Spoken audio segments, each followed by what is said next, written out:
The letter was already in her hand when Annie Bell realized she had been betrayed.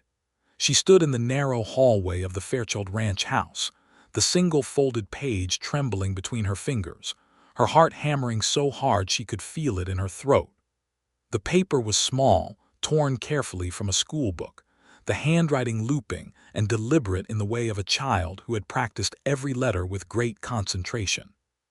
She had found it that morning, slipped beneath the gap under her bedroom door while the rest of the house was still wrapped in the gray quiet of early dawn. She had not yet dressed. She had not yet had coffee. And now she stood barefoot on the cold pine floor reading words that changed everything she thought she understood about why she was here. The letter read, "Miss Annie, please do not marry my father. He does not love you. He only wants someone to cook and clean because Mrs. Harding, who does it now, is leaving in 2 weeks. I heard him tell Uncle Roy. He said you seemed capable and not too particular. I am sorry to tell you this. I do not want to be unkind. But I do not want you to be trapped here when you deserve better. Your friend, Clara Fairchild." Annie read it twice, then a third time. The words did not change. She heard boots on the porch outside. Heavy, unhurried, the sound of a man who owned every square inch of ground he walked on. Perry Fairchild's footstep was unmistakable, even after only 3 days in his house. She had learned the rhythm of him the way you learn the sound of weather coming, because in a place this remote you had to pay attention to every signal the world sent you. She folded the letter quickly and pressed it flat against her palm. She stepped back into her room and closed the door without a sound, and she stood behind it listening to him come inside, listening to him hang his hat on the peg by the door, listening to him call out to his daughter with the one softness he seemed to allow himself in this world. "Clara, get those biscuits started." The girl's voice came back small and obedient. "Yes, Papa." Annie Bell pressed her back against the rough plank wall and stared at the ceiling and tried to decide what a woman with any dignity left in her bones would do next. She had come from Abilene, Kansas, in the autumn of 1882, answering an advertisement placed in the Abilene Chronicle by a landowner in the New Mexico Territory who required a capable woman for household management and, if agreed upon, eventual matrimony. The advertisement had not been romantic. It had been practical. Perry Fairchild had written it the way a man writes a list of supplies before a long ride, itemized, clear, stripped of anything unnecessary. Woman needed. Must be able to cook, preserve, and manage a household of 2. Prior experience preferred. References required. Write to Box 14, Redemption, New Mexico Territory. Annie had written to Box 14 not because she was desperate.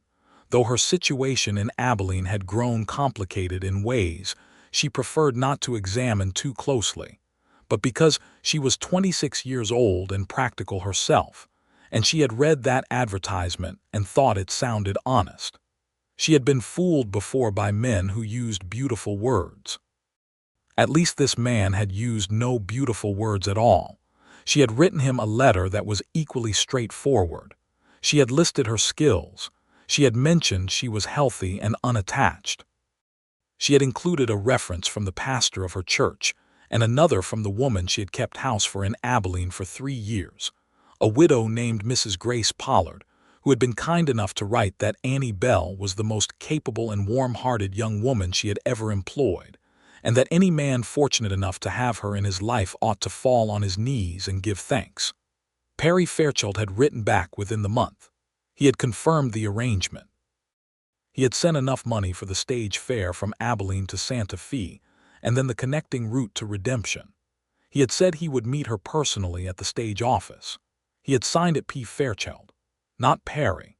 Just P. She had arrived 3 days ago to find a man of about 35 standing at the stage office door with his arms folded and the expression of someone waiting for a shipment of livestock he was not entirely certain would suit him.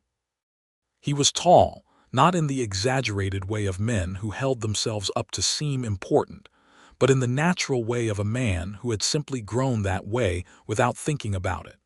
His hair was dark and needed cutting. His jaw was sharp and had not been shaved in perhaps a week. His eyes were a brown so dark they were nearly black, and when they landed on her they were assessing rather than warm, measuring her the way a rancher measures a fence line, looking for weaknesses. She had thought, stepping down from the stage with her trunk and her 2 carpet bags, that this was going to be harder than she had anticipated. She had not anticipated the daughter.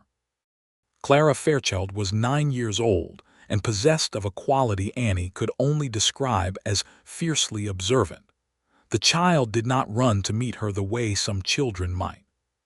She stood at her father's side with her hands folded in front of her flour-dusted apron and examined Annie Bell with an expression that was at once suspicious and curious and deeply serious. She had her father's dark eyes. She had, Annie guessed, her mother's smaller frame and the delicate quality of her wrists, and the way her chin tipped up slightly when she was uncertain, as though bracing herself. Nobody had mentioned a deceased wife in the correspondence. Nobody had mentioned a daughter at all. Those first 3 days had been a careful, delicate kind of tension. Perry Fairchild was not unkind. He was not warm. He was courteous in a way that felt like a policy rather than a feeling. He ensured she had what she needed in the room that had been prepared for her. He showed her the kitchen, the root cellar, the smokehouse, the schedule that Mrs. Harding had followed and apparently intended to abandon in 2 weeks' time. He did not attempt conversation beyond what was necessary. He did not look at her the way a man looks at a woman he is considering marrying. He looked at her the way a man looks at a solution to a problem he has had for some time. And now she had a letter from a 9-year-old girl who had overheard the honest version of all of that, and had taken the brave and remarkable step of making sure Annie knew the truth before it was too late. Annie looked at the folded letter in her hand for a long moment. Then she made a decision. She was not going to weep. She was not going to hide in this room and pretend she had not read it. She was not going to confront Perry Fairchild over breakfast with his daughter within earshot and create a scene that would scar the child. And she was most certainly not going to quietly pack her bags and slip away before dawn and let the whole arrangement die without anyone saying a word about what it had actually been. She was going to find a way through this with her dignity intact, and she was going to begin by understanding exactly how trapped she was. The stage back to Santa Fe ran twice a week. She had arrived on a Tuesday. Today was Friday. The next stage was Sunday. She had enough money to get back to Santa Fe. After that, she was not entirely certain. Mrs. Pollard in Abilene had been generous in writing her reference, but the woman had also sold her house and moved to live with her daughter in St. Louis the very month Annie had left. There was no going back to that particular situation. Annie washed her face in the basin, put on her blue wool dress which was her best and also her most practical, and pinned her hair with more care than usual. She looked at herself in the small square mirror that hung above the washstand. She looked tired. She also looked, she decided, like a woman who was not going to be made a fool of quietly. She opened her door and walked into the kitchen. Clara was at the stove. Perry Fairchild was at the table with the ranching ledger open in front of him, though he was not looking at it. He looked up when she entered, the way he always did, with that measuring quality in his dark eyes. "Morning," he said. "Good morning," Annie said. She went to the coffee pot and poured 2 cups without asking him, because she had learned in 3 days that he took his coffee black, and that he was always on his second cup by the time she generally appeared. She set one in front of him. She sat down across from him with her own cup, which was unusual. She had been taking her coffee standing at the counter, conscious of not inserting herself into his household's rhythms uninvited. He looked at the cup she had set down. Then he looked at her.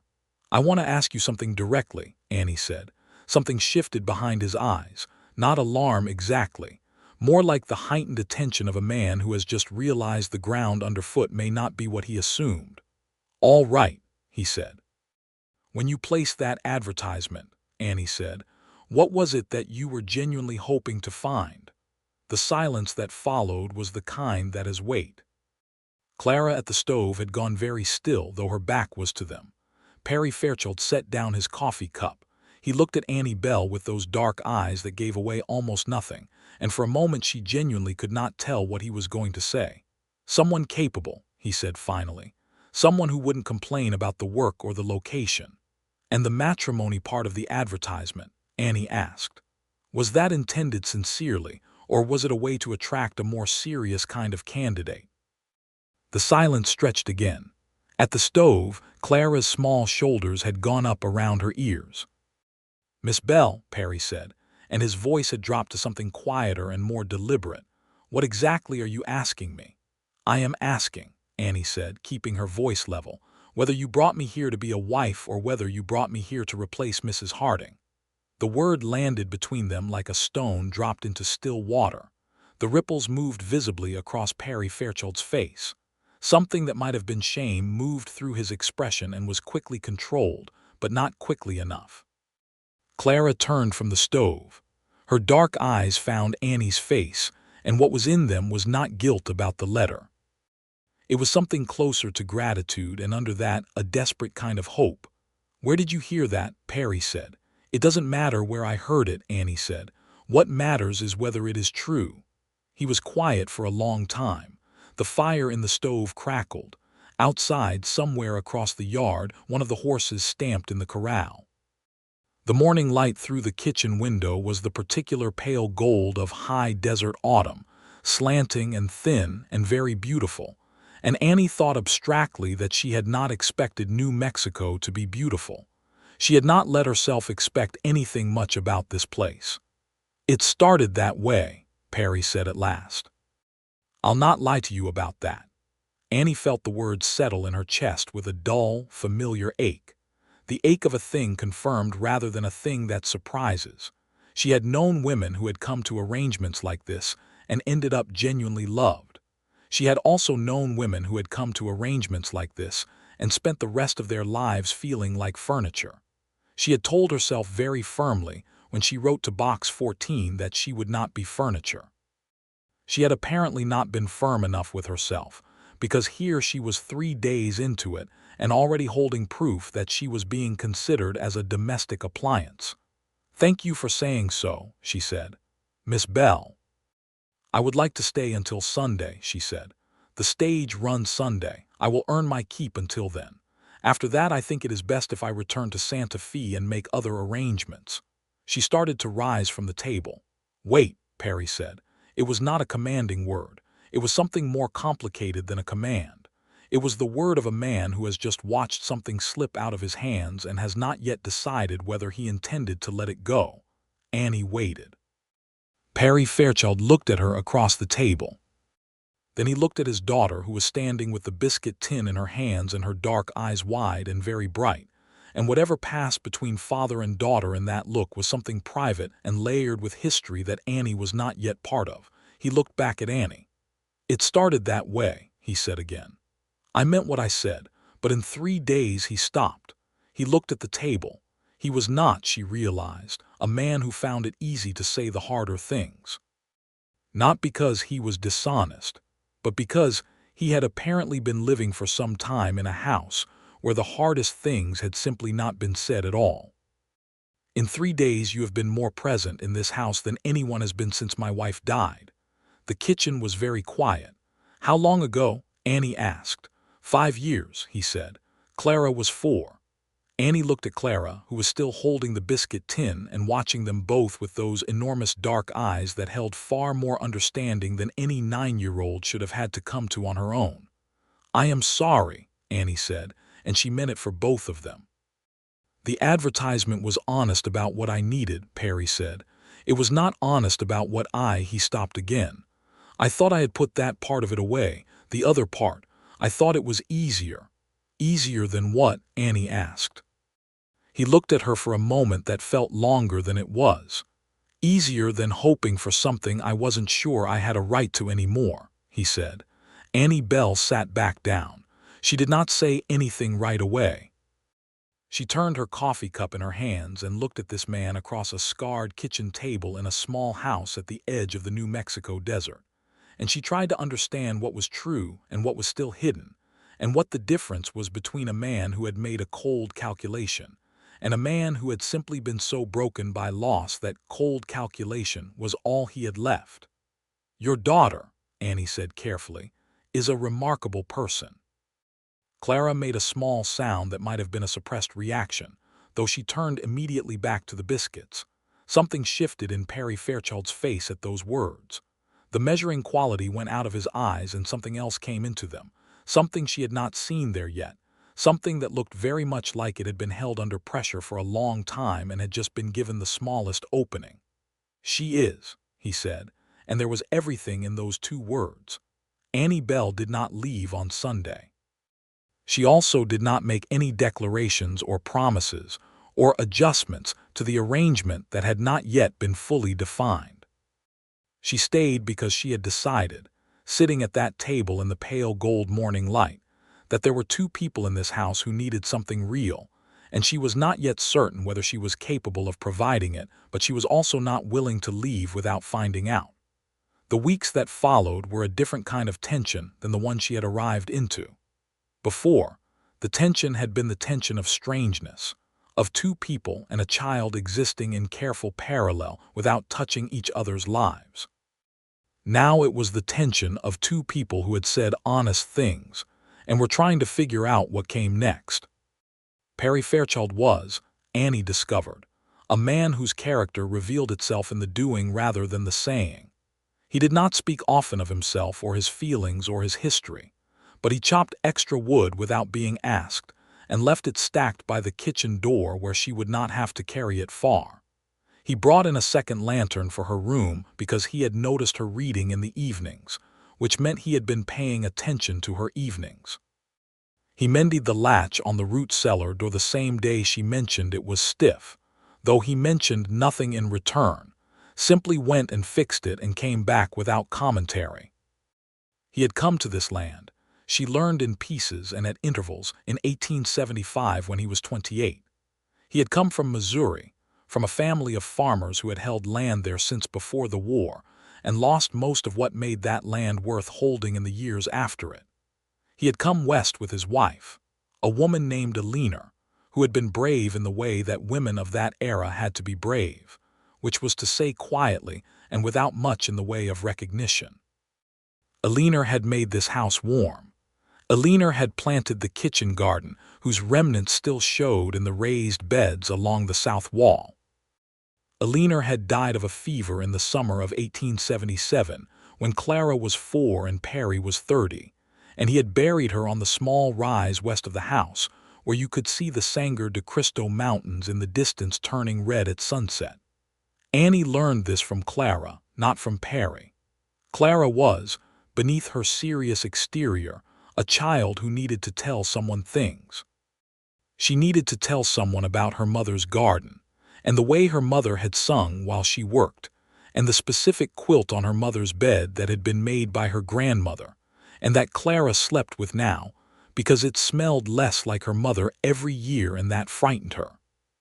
She needed to tell someone that she had tried to learn to braid her own hair but could not manage the back, and that her father tried but was not very good at it, which she said with a love in her voice that made the statement into something tender rather than critical.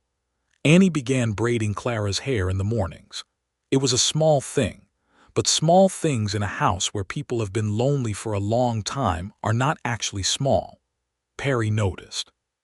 She could tell by the quality of his silences when he came in from the morning chores to find his daughter sitting on the kitchen bench with her hair neat and her expression quietly pleased. He did not comment on it. He simply looked at the two of them with those dark eyes for a moment too long and then went to hang up his coat. Mrs. Harding departed as scheduled, which meant the full weight of the household fell to Annie, and she took it on without complaint because she was capable, as advertised, and also because she found that she preferred to be busy in a place where the work mattered. She preserved the last of the fall vegetables. She learned the particular requirements of the Fairchild cookstove, which ran hot on the left and cool on the right, and required a specific adjustment of the damper in the afternoon when the wind came from the north.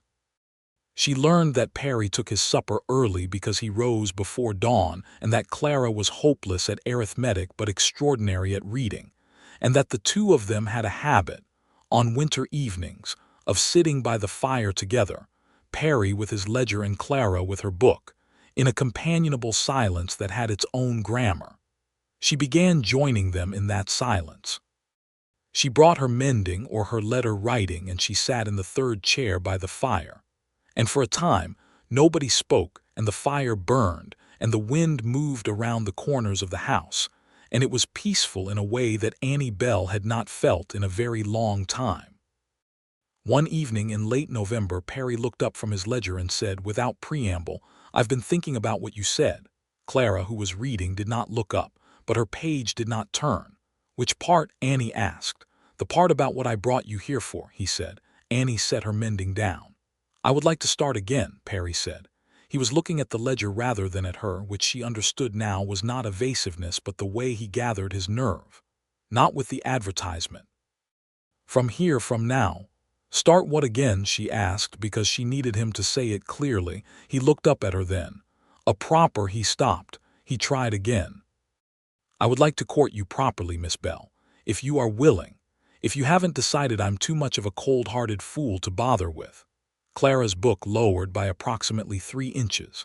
Annie Bell looked at this man who was too proud to have written her beautiful words but not too proud to sit across from her now and say a hard thing directly, and she felt something shift inside her that had been braced and defended and careful for a very long time. "I haven't decided that," she said. His exhale was quiet, but she heard it. "Good," he said, and went back to his ledger. Clara's book rose back to its former position, but Annie could see the corner of her mouth. Courting in the New Mexico Territory in the autumn of 1882 did not look like courting in a city. There were no promenades or calling cards or formal parlor visits. There was the work of the ranch and the rhythms of a place that required constant attention, and within those rhythms Perry Fairchild found small, deliberate ways to shift the current between them. He began riding into Redemption on Saturdays, which was not unusual since he had always done his trading on Saturdays, but he began asking Annie to come with him. Redemption was a small town, as towns in that part of the territory went, with a main street of perhaps 8 buildings, a general store run by a man named Carver, a post office, a feed and grain, a small hotel and saloon called the Mesa House, a schoolhouse that doubled as a church on Sundays, and a smithy at the far end of the street that belonged to a large, quiet man named Augustine who shod horses and repaired wagon wheels, and occasionally, Annie learned, served as the nearest thing Redemption had to a doctor when no doctor was available. On those Saturday trips Perry walked beside her on the boardwalk and introduced her to the people of Redemption with a directness that told them all, without elaboration, that she was someone who mattered here. He did not introduce her as his housekeeper. He introduced her as Miss Bell. The way he said it told its own story, and the people of Redemption, who had watched Perry Fairchild live alone and sealed off for 5 years, received that story with a warmth that embarrassed him visibly and touched Annie more than she expected. The schoolteacher, a sharp-eyed woman of about 40 named Mrs. Dove, took Annie's hands in both of hers outside the general store and said, "My dear, you have no idea how long this town has been waiting for someone to bring that man back into the world." Perry, standing 2 feet away, looked at the sky. Annie laughed. It was the first time she had laughed freely since arriving in New Mexico, and the sound surprised her almost as much as it surprised him. He turned from his sky-gazing and looked at her with an expression she had not seen on him before, an expression that was open and unguarded and very nearly undone, and the moment lasted only a few seconds before he rearranged himself, but she had seen it, and she did not forget it. There was a Sunday in December when the first real snow came to the high desert, fine and dry and blowing sideways off the mountains, and Clara woke up wild with excitement and dragged both of them outside before breakfast to stand in the yard and watch it fall. Perry stood beside Annie in the thin, cold light with their breath making clouds and Clara running circles around them with her arms out, and he said quietly, without looking at her, "Eleanor loved snow days." "Tell me about her," Annie said just as quietly. He was quiet for a moment, then he did. He told her about Eleanor in short, careful sentences, the way you tell something you have been keeping very close, loosening it carefully so it does not break. He told her about the way Eleanor had made every place feel like home before it actually was. He told her about the specific courage it had taken to come out here together, and what they had built, and what it had cost, and how when Eleanor died he had felt like the architecture of everything had gone with her. "I don't think I believed that kind of thing could be built twice," he said. Annie was quiet. Clara was still spinning in the snow, her dark braid flying. "Do you believe it now?" Annie asked. He turned and looked at her. The snow was in his dark hair and on his shoulders, and the morning light was that cold, crystalline quality you only get in high places when the sky is white with weather. "I'm starting to," he said. Annie Bell did not look away from him. The weeks between that morning and Christmas were the weeks in which something that had been careful and measured and held at a careful distance began, despite every good intention, to become something else entirely. She did not plan it. She did not think she wanted it in the form it was taking, which was the form of a feeling that had no practical category, that was not compatible with her previous understanding of herself as a woman who was sensible and clear-eyed, and did not allow herself to be overwhelmed by things. The feeling had a specific quality. It arrived when he was not being remarkable, which is the most dangerous kind of love feeling. It arrived when he was doing ordinary things. When he was patient with Clara over a homework problem, he did not understand and looked across the table at Annie with a helpless expression that asked for rescue. And she came and showed them both, and his arm was warm against hers as he leaned to see the paper. When he came inside from a hard day's work with the cold still on him, and said thank you for the supper before he even took off his coat. When he read Clara's schoolwork and praised something specific in it rather than general, which told Annie that he was genuinely paying attention to his daughter's mind, and not just being a parent as a performance. She was falling in love with Perry Fairchild in the manner of a woman who had not intended to fall in love with anyone for quite some time, and was therefore not prepared for it, and found it both wonderful and alarming. She was also fairly certain, though she tried not to examine this too closely, that the same thing was happening to him. He began finding reasons to be in whatever room she was in, not intrusively, not in a way that made her uncomfortable. But she would be in the kitchen, and he would come to get something he did not actually need. She would be in the main room, and he would come in to tend the fire that did not need tending. He would sit near her in the evenings by half the distance that had been the previous habit. One afternoon in the week before Christmas, he came into the kitchen where she was making the honey cakes that Clara had requested for the holiday, and he leaned against the doorframe and watched her for a moment, and then he said, "You're good at this." "At making cakes," she said. "At making this place feel like a home," he said. She stopped what she was doing. She looked at him. He was looking at her with that open, unguarded expression she had first seen on the boardwalk in Redemption, except that this time he did not rearrange himself. "Perry," she said, and using his given name for the first time was a thing she had not planned. It just came out. It sat between them like something newly placed, fragile and real. He crossed the kitchen in 3 steps and he kissed her. It was not a tentative kiss. It was not the careful beginning of something. It was the kiss of a man who had been holding something back for a long time and had simply run out of reasons to hold it.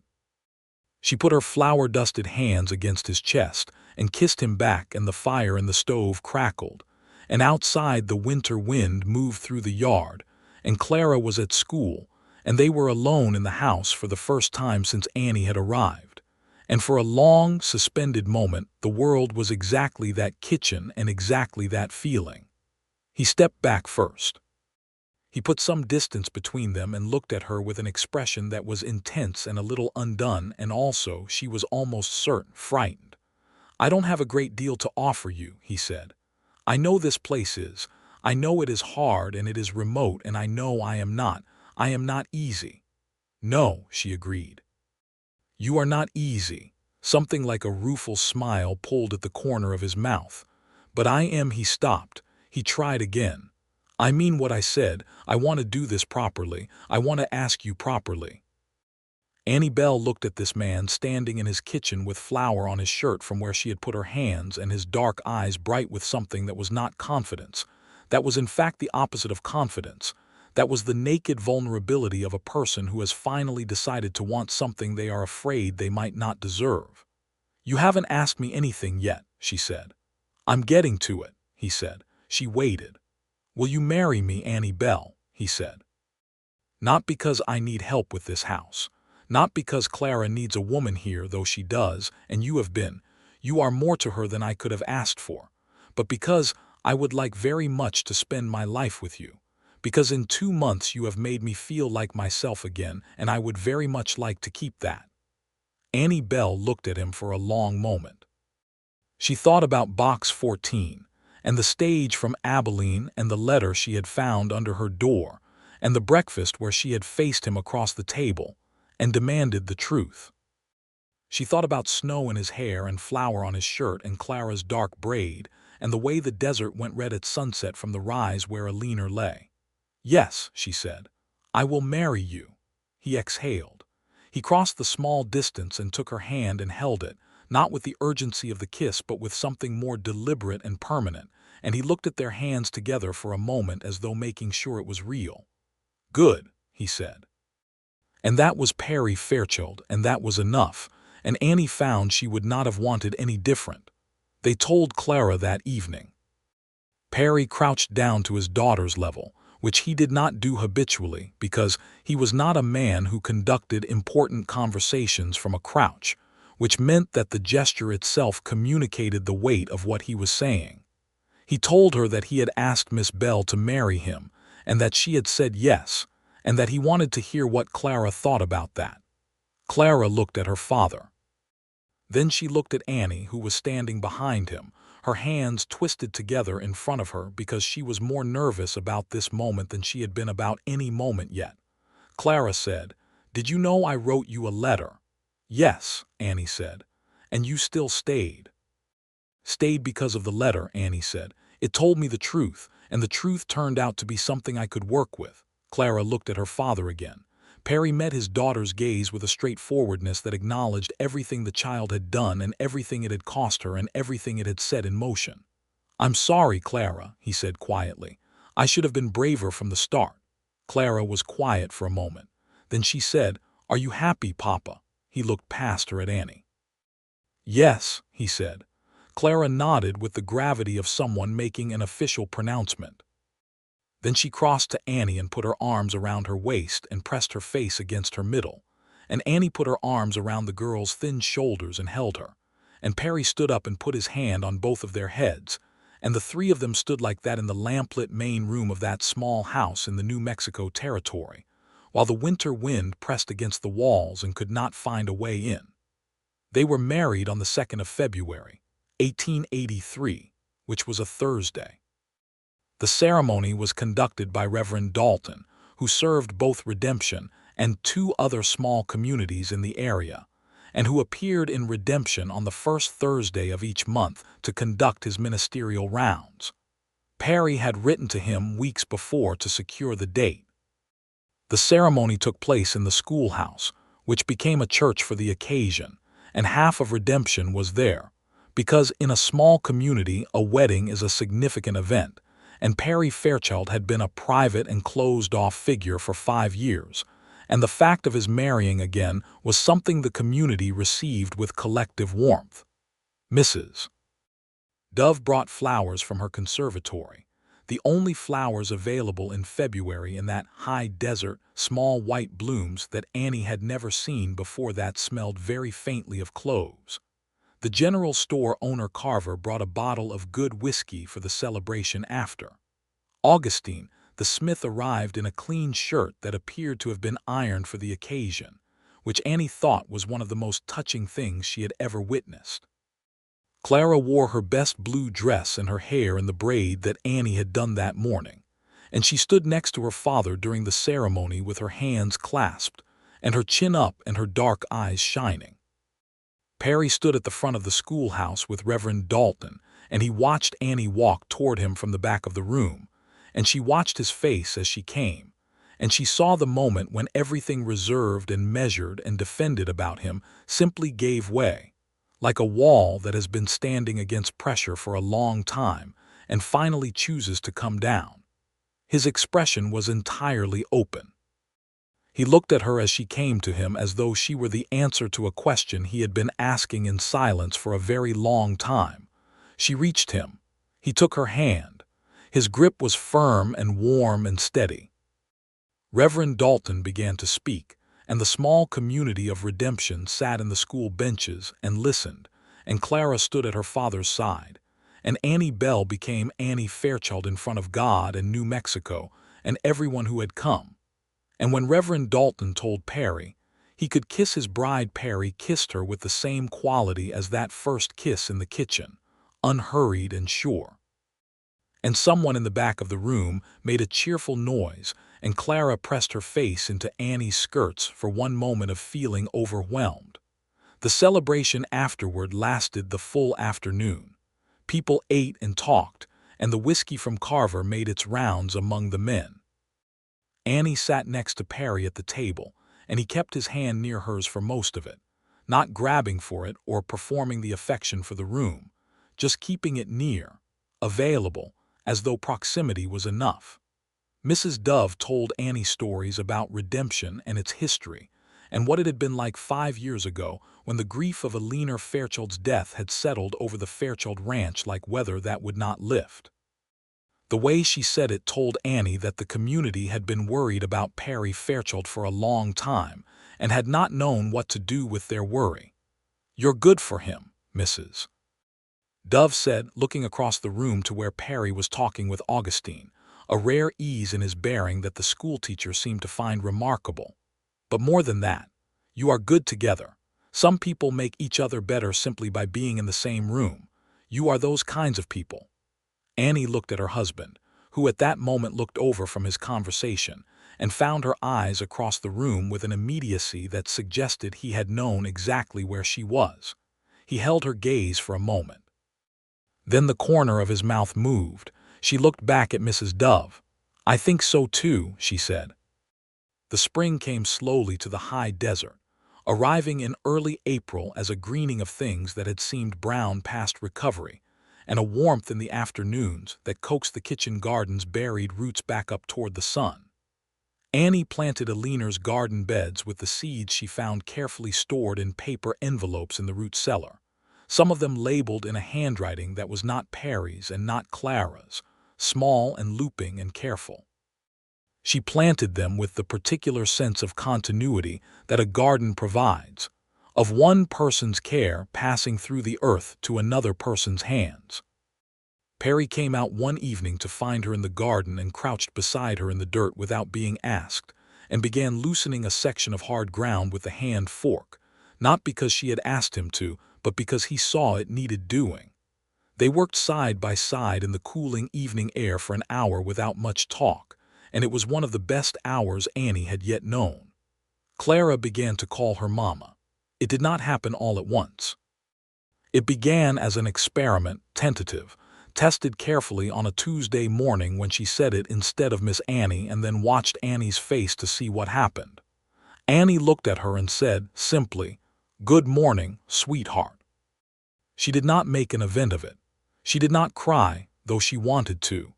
She let it land quietly and become part of the ordinary texture of the morning, and Clara seemed to understand that response as the right one, because after that she said it without hesitation. Perry heard it for the first time 3 days later, and he went very still for a moment, and then he went outside and did not come back in for a while, and when he came back his eyes were red at the corners, and he did not explain it, and Annie did not require an explanation because she understood. Summer in the New Mexico territory was a revelation. The landscape transformed itself in ways that were almost theatrical. the desert greening along the waterways, the mountains going dense and dark with summer growth, the sky building enormous white clouds every afternoon that sometimes resolved into brief, violent thunderstorms, and sometimes simply dissolved at sunset into colors that Annie could not have described to anyone who had not seen them.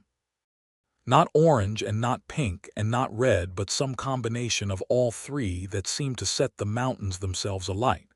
She was happy. She was genuinely, body-wise, deep down happy in a way she had not been since before she could clearly remember. She was happy in the morning when she woke up in her own bed in her own room that was now a room she shared with Perry, and he was already gone to the early chores, but his warmth was still in the sheets, and the coffee was already on.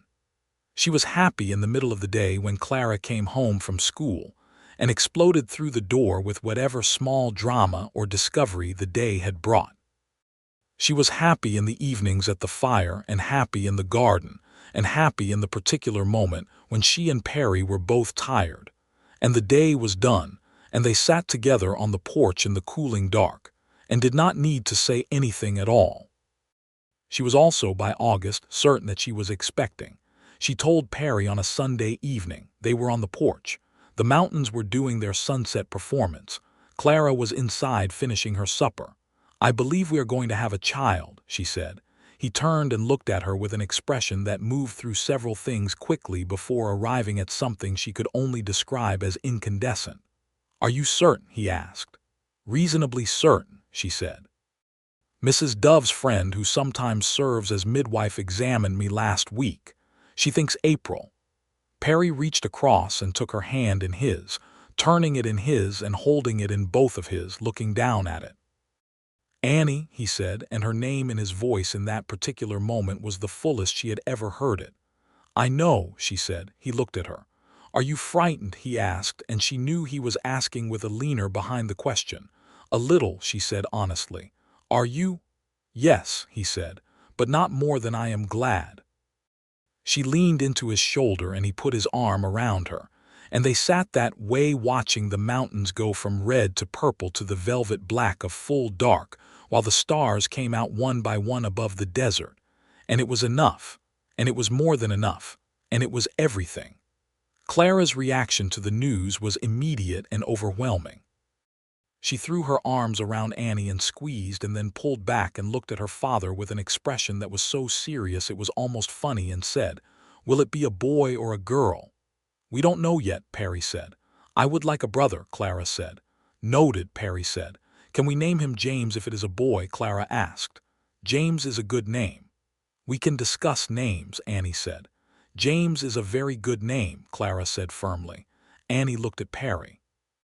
The faintest smile was on his face, the kind that was his particular version of joy, quiet and deep, and not performed for anyone. The autumn was a preparation.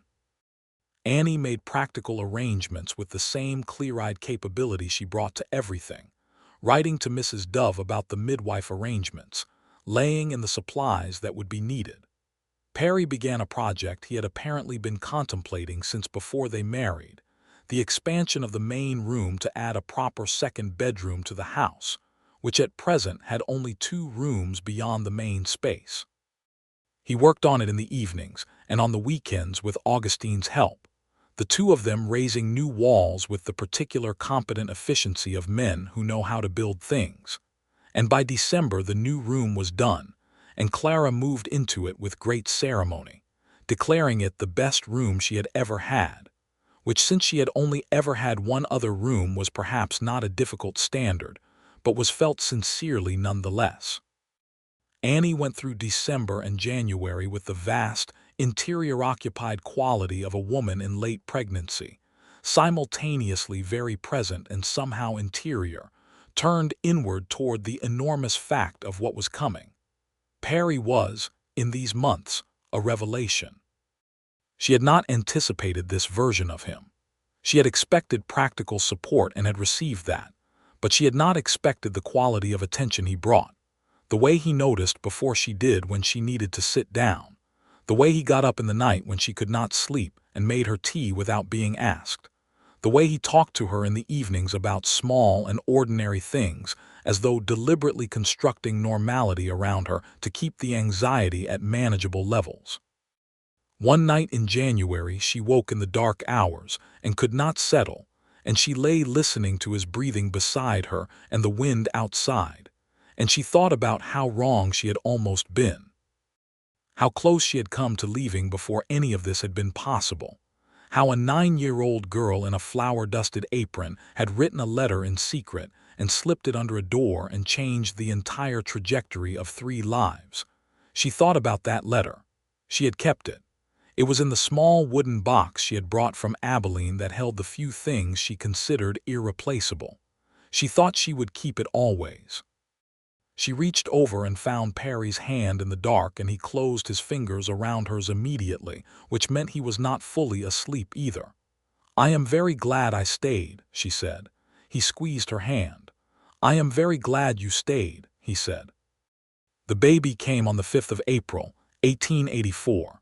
In the middle of a mild spring afternoon, with the kitchen garden coming into its first green of the season, and the sound of birds outside the window, and Clara relegated firmly to the porch, where she paced with a focus that Augustine, who had come in case he was needed in some auxiliary capacity, described as slightly frightening for a 10-year-old.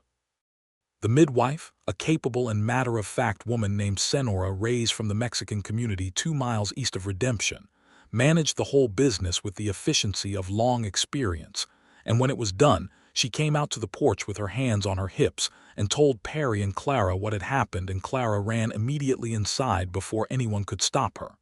Perry stood on the porch with his hat in his hands and looked at Augustine. "Is she all right?" he said. "Go in," Augustine said. "They are fine. Go see for yourself." He went in. Annie was in the bed, pale and exhausted, and more beautiful than Perry Fairchild had ever seen anyone or anything in his life. She was holding a small red-faced bundle, and she looked up when he came in, and the expression on her face was one he would carry for the rest of his days. "Come and see," she said. He came and sat on the edge of the bed, and she showed him the baby. "It is a boy," she said. He looked at his son. His son looked back at him, or in his general direction, with the dark, unfocused gravity of a person who has just arrived and is taking preliminary stock of things. "James," Perry said. "Clara will be insufferable if we do not," Annie said. "James it is," he said. Clara was on the other side of the bed, leaning over to look at her brother with an expression of such concentrated wonder that it put a tightness in Perry's throat. "He is very small," Clara said. "He will grow," Annie told her. "He looks like Papa," Clara said. "He does," Annie agreed. Perry looked at his daughter and his wife and his son in the spring afternoon light, and felt something that was larger than anything he had words for, larger than happiness and more durable than joy, the particular feeling of a life that has been broken and rebuilt, and is now standing firmer than it ever was before. He leaned forward and kissed Annie's forehead. She turned her face into him for a moment, and they stayed like that, and Clara held her brother's tiny hand with one careful finger, and the house was full of life in every direction. James Fairchild grew, as promised, and grew with enthusiasm. He had Perry's dark eyes and Annie's lighter temperament and Clara's obstinacy, which they all agreed was a dangerous combination, but also an interesting one. He was, at 6 months, already demonstrating a forceful opinion about everything from the manner of his feeding to the time of day. He preferred to be awake, which was consistently the time of day that everyone else preferred to be asleep. Perry, who had not had a baby in the house since Clara, went through the early months with the slightly stunned quality of a man being reminded of something he had forgotten. He walked the floor at 2 in the morning with James on his shoulder, with an acceptance that Annie found deeply endearing, since it was abundantly clear that the man would have done anything asked of him without complaint, including things that had not been asked, simply because the child existed and needed and was his. Annie watched them together in those early months and loved Perry Fairchild in a new and particular way. The way you love a person when you see them, love something with their whole heart without reservation, when you see the parts of them that are best expressed not in words or decisions, but in the simple fact of what they do when they think no one is watching. He was not a man who thought no one was watching. He was a man who simply did not modify himself based on whether he was watched. It was the same thing he did with Annie, the same thing he did with Clara, the same thing he had done with the fence and the lantern and the root cellar latch. He paid attention. He acted on what he noticed. He did not make a performance of any of it. Redemption grew in those years, not dramatically but steadily, the way small western towns grew in the 1880s as the railroad pushed further into the territory and the population of the region thickened. A proper doctor arrived in 1885, a young man from Philadelphia named Dr. Whitmore, who seemed perpetually astonished by everything he encountered in the New Mexico territory, but was competent enough when it mattered. A second general store opened. The school added a second teacher to accommodate the growing enrollment, which meant Mrs. Dove had assistants for the first time and became, with the release of some pressure, even more warmly formidable than she had been before. Clara was 12 in 1885 and 13 in 1886, and in those years became, steadily, someone who was neither a child nor an adult, but was in the particular in-between country that Annie navigated with the care it required. She was an extraordinary student. Mrs. Dove had said so from the beginning, and said so more emphatically with every passing year. She had a gift for language and for the ordering of ideas that went beyond what the Redemption School could fully accommodate, and it was this that led to the conversation Annie and Perry had one winter evening in 1886 about what came next for their daughter. Annie had brought it up carefully, knowing it was territory with complications. Perry listened. He did not respond immediately. He looked at the fire for a while. "She'd have to go away," he said. "To Santa Fe, likely," Annie said. "There's a good school there. Mrs. Dove knows the director personally." "She's 13, he said. "She'd be 14 by the time the school year began," Annie said, "and it would not be forever. She would come home for summer and for the holidays." "This is what you think she needs," he said. It was not a challenge, it was a question. "This is what I think she wants," Annie said, "and she will not tell you because she does not want to leave you." He looked at her. "She told you," he said. "She told me," Annie confirmed. He was quiet for a while. "She's not small anymore," he said. "No," Annie said, "she is not." He looked back at the fire. "I'll talk to her," he said. He talked to Clara the next morning, directly, and at the kitchen table the way he conducted important conversations with his daughter, which was to say honestly and without softening the parts that were hard.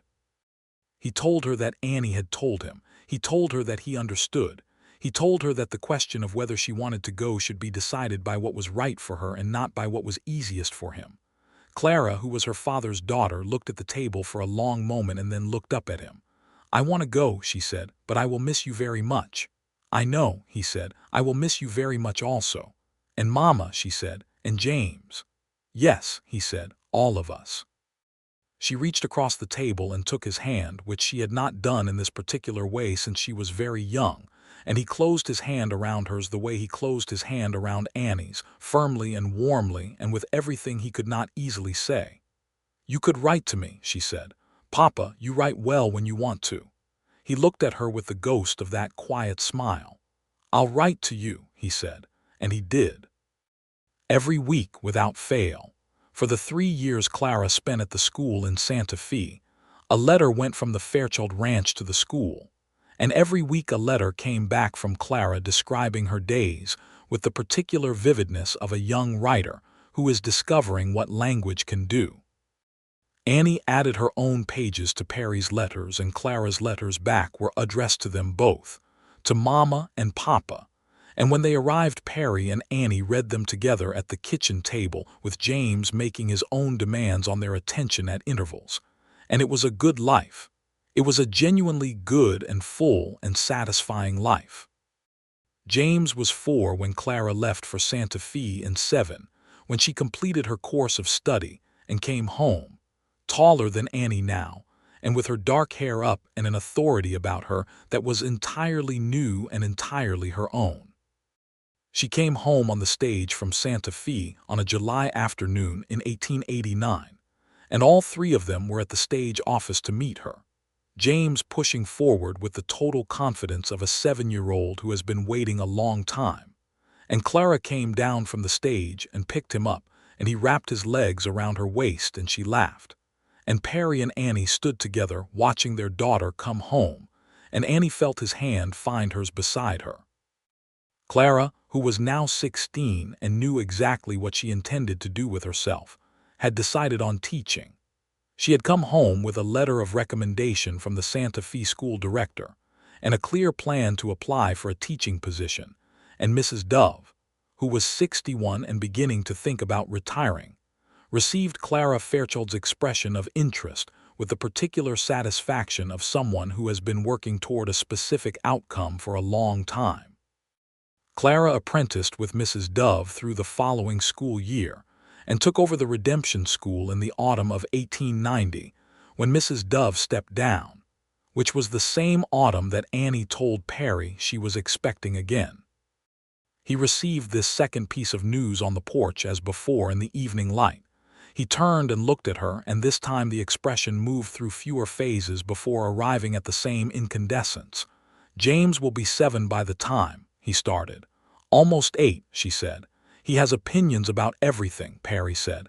"He will have very strong opinions about this." "He will," she agreed. "He will want another brother," Perry said. "He will be satisfied with whatever he gets," Annie said, in the tone of a woman who is already mentally preparing a 7-year-old for the possibility of not getting what he wants. Perry laughed. It was the laugh she had been building toward since that first free laugh on the Redemption boardwalk, the laugh of a man who is fully present in his life and finds it good. It was not the most frequent sound he made, but it was her favorite, and she had worked for years to make it appear, and she never took it for granted. He reached over and pulled her toward him with his arm around her shoulders, and she leaned into his side, and they sat in the last light of an October evening in 1890. 8 years from the day she had stepped off a stage in Redemption with her carpet bags, and her practical frame of mind, and her entirely unforeseen future. She thought about the letter. She thought about it often. She thought about Clara at 9 years old with her dark eyes and her flour-dusted apron and her courage, writing out what she had heard and folding it small and slipping it under the gap of a door in the dark of the morning. She thought about the terrifying vulnerability of that gesture, the risk that Annie might have taken offense, might have handled it wrong, might have used it as a weapon or simply left and never told anyone why. She had never told Perry the full story of what had been in the letter. He knew that Clara had written to her. He had known it since that first breakfast. But she had never shown him the letter itself, and he had never asked to see it, which was characteristic. He trusted her, and he trusted his daughter, and he had let the contents belong to the two of them as something shared that did not require him. That night, after James was in bed and the house was quiet, Annie went to her wooden box and took out the letter. She brought it to Perry where he was sitting by the fire with his ledger, which was still a habit, and she held it out to him. He looked at it. Then he looked at her. "The letter," she said. He took it. He unfolded it. He read it by the firelight, and she watched his face as he read it, the way she had watched so many things on his face in these years, reading him the way you read a landscape you know well, all its features familiar, all its weathers legible. When he finished, he held it for a moment without speaking. "She was 9 years old," Annie said. "She was 9 years old," he confirmed quietly. "She knew it was true," Annie said. "And she told me the truth because she thought I deserved to know it, even though she was frightened of what would happen." He looked at the letter for another long moment. "If she hadn't," he said. He stopped. "If you had left, I know," she said. He folded the letter carefully, the same folds as Clara's original folds, and handed it back to Annie. "I owe her more than I can say," he said.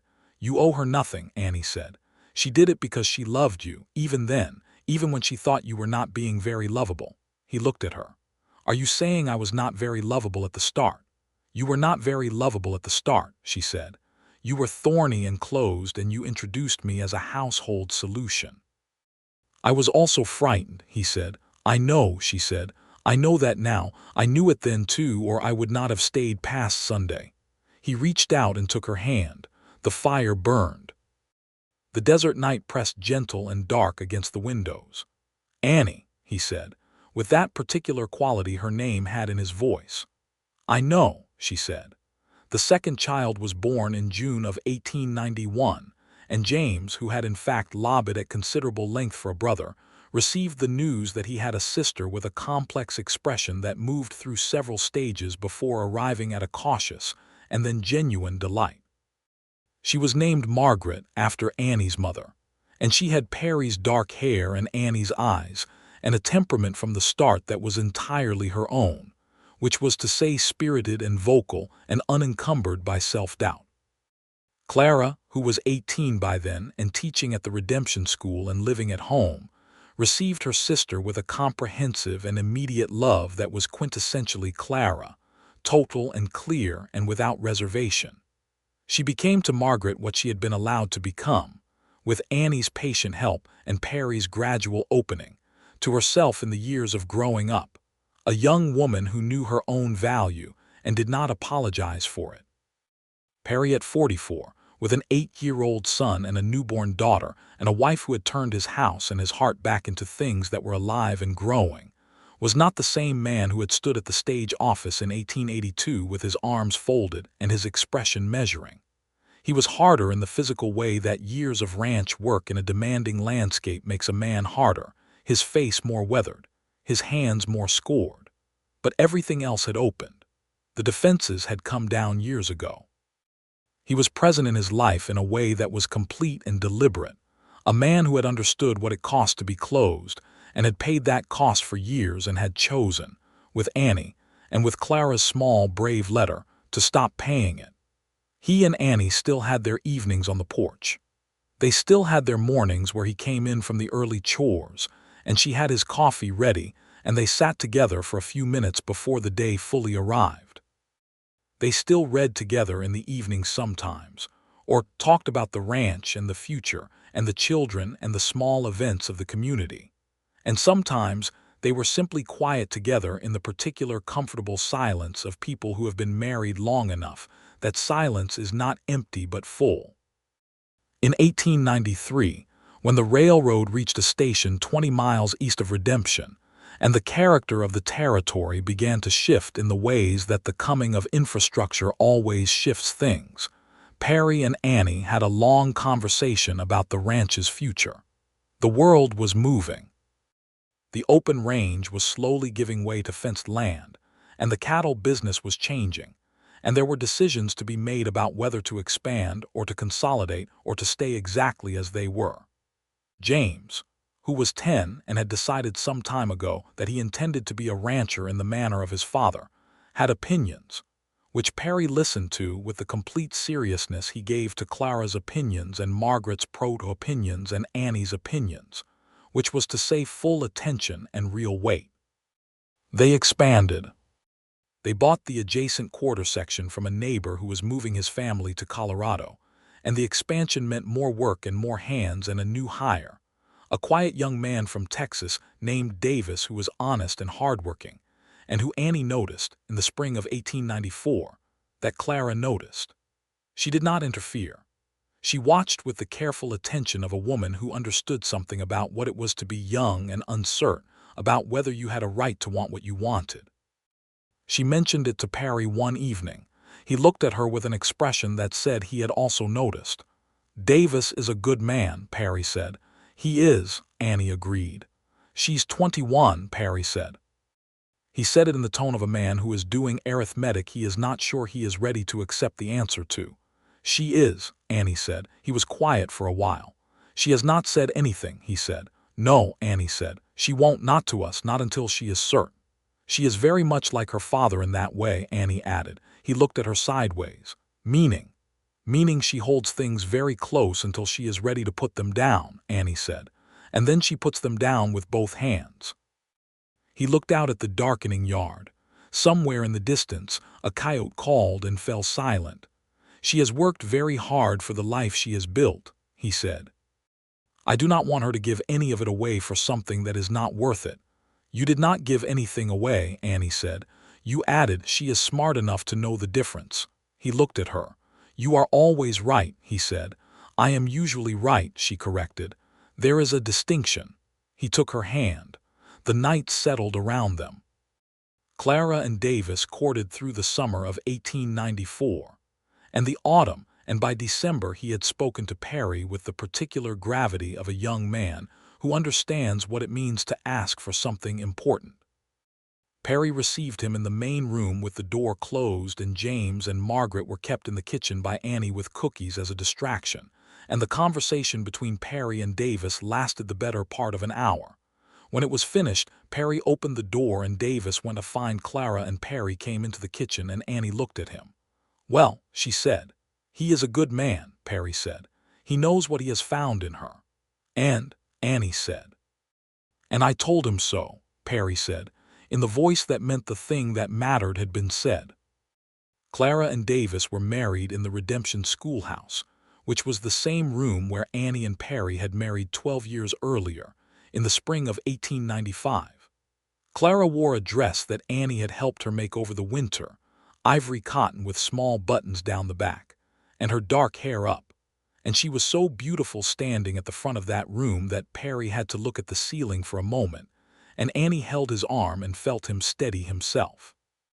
James, who was 12, sat between his parents with Margaret on his other side, and watched his sister get married with the solemn, assessing quality he had inherited from his father. At some point during the ceremony he leaned over to Annie and said in a whisper that was not quite a whisper, "Will she still live here?" "They will have their own place," Annie whispered back. "But near," James said. It was not quite a question.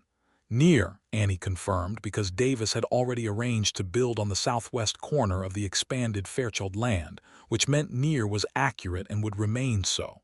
James nodded, satisfied. Margaret, who was 4 and had been promised she could throw flower petals, and had done so with such comprehensive enthusiasm that the church floor looked like a garden had exploded, fell asleep against Annie's side before the ceremony was fully finished. Perry looked down at his sleeping daughter, and then at his son, and then at his wife, and his expression was the fully open one, the one with nothing held back, the one Annie had been collecting since the day she first saw it. After the celebration, after Clara and Davis had gone to the small house that would be theirs, after James had been sent to bed and Margaret had been carried to her room already asleep, Perry and Annie sat on the porch in the warm spring night. 13 years, Annie said. 13 years, he agreed. "Are you glad?" she asked. Not because she needed to, but because she liked to hear him say it. "More than I know how to tell you," he said. "Every day more than the day before." She leaned her head against his shoulder. He put his arm around her.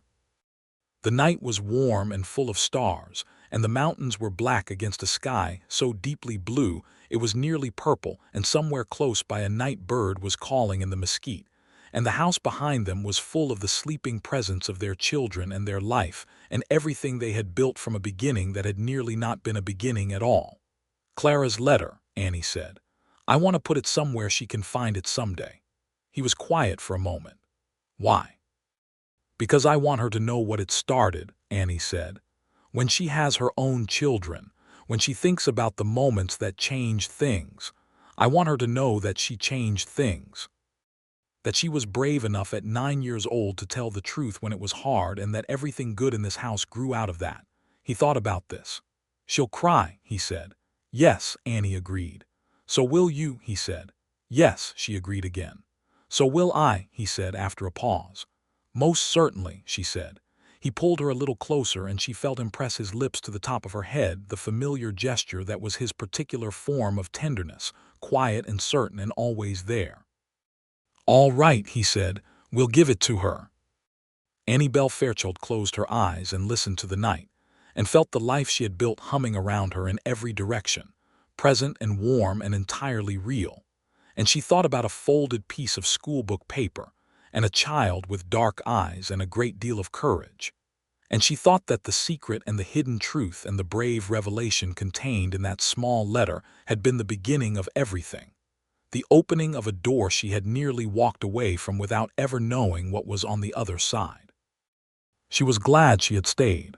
She was glad every single day that she had stayed. Years settled into the Fairchild Ranch the way good years do, not with drama but with accumulation, the steady layering of seasons and events and small turning points that build a life into something solid. James grew into a young man of 17 and then 18 who was his father's clear successor in the ranch work and his mother's clear inheritor in the matter of paying attention to people and understanding what they needed without being told. He was not as quiet as Perry had been, not as sealed. He had grown up in a house where things were said and feelings were acknowledged and love was demonstrated in both word and action, and it showed in him. Margaret at 9 was Clara's letter come around again, dark-eyed and serious and perceptive, though where Clara's perceptiveness had been anxious, Margaret's was simply matter of fact. She noticed things the way other children noticed nothing. She said what she thought with a directness that occasionally stopped adults mid-sentence. Perry, who had occasionally been stopped mid-sentence by his youngest, received this quality with a combination of resignation and very private pride that Annie understood completely. Clara and Davis had a son in 1896, a boy they named Perry James, after his grandfather and his uncle, which caused Perry Fairchild the elder to find something that needed urgent attention in the barn for approximately 20 minutes. When he came back and his eyes were clear, and he held his grandson with the same complete attention he had held everything he loved, and little Perry James looked up at him with the unfocused gravity of a new person taking stock. "Hello," Perry said to him, quietly, in the way he had of addressing small persons seriously. Annie watched from the doorway with Clara beside her, and thought that time was a remarkable thing, and this place was a remarkable thing, and that she had come here not knowing any of it and had found, against every practical probability, exactly the life that was meant to be hers. The letter was given to Clara in the summer of 1897, 2 years after her wedding, when she came for Sunday dinner with Davis and little Perry James, who was won and determined to walk despite the evidence that his legs were not fully reliable. Annie took the wooden box from her bureau and brought it to the table after dinner, and opened it and took out the folded schoolbook page and set it in front of Clara. Clara looked at it. She recognized the paper immediately. Her hand went to her mouth. "You kept it," she said. "I kept it," Annie said. Clara looked at her father. Perry was looking at the table with the expression of a man who has prepared himself and is still not fully prepared. Clara opened the letter. She read it. She was 24 years old and a wife and a mother and a school teacher, and she read the words she had written at 9 years old, and she pressed her lips together very hard and her eyes filled. "I was so frightened," she said. "When I wrote it, I thought you might be angry. I did not know what you would do." "You were very brave," Annie said. I could not let it happen," Clara said. "I could not let you be somewhere you did not want to be, even though I wanted someone I wanted." She stopped. "I wanted you specifically. I had wanted you from the moment you stepped off that stage. I thought you were the most interesting person I had ever seen." "You did not look it," Annie said. "You looked deeply skeptical." "That is how I look when I am interested," Clara said. "I get it from Papa." Perry made a sound. Davis put his arm around his wife's shoulders and she leaned into him. "This letter made all of this," Clara said, looking around the table, at Davis, at little Perry James on the floor with his determined walking, at James, who was watching his sister with a quiet and complete affection, at Margaret, who was sitting with her chin in her hands and her eyes moving between everyone as though memorizing them, at her father. "You made all of this," Perry said. "You were 9 years old and you made the right choice and you made all of this." Clara looked at him for a long moment. "We all did," she said. She refolded the letter. She held it. She looked at Annie. "May I keep it now?" she asked. "It was always yours," Annie said.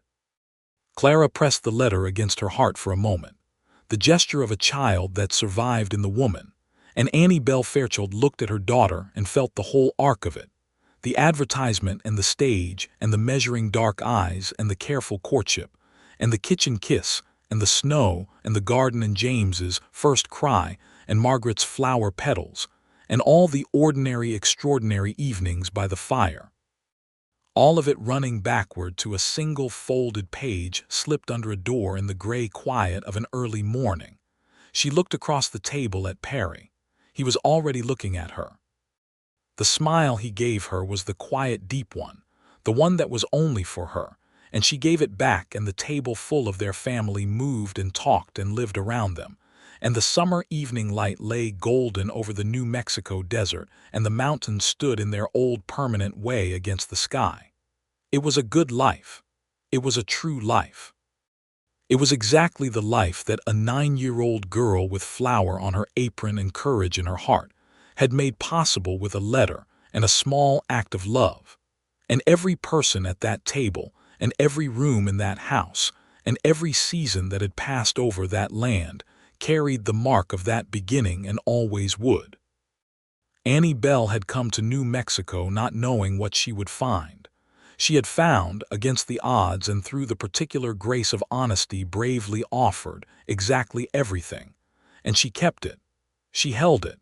She built it every day with both hands open for the rest of her long and full and deeply loved life.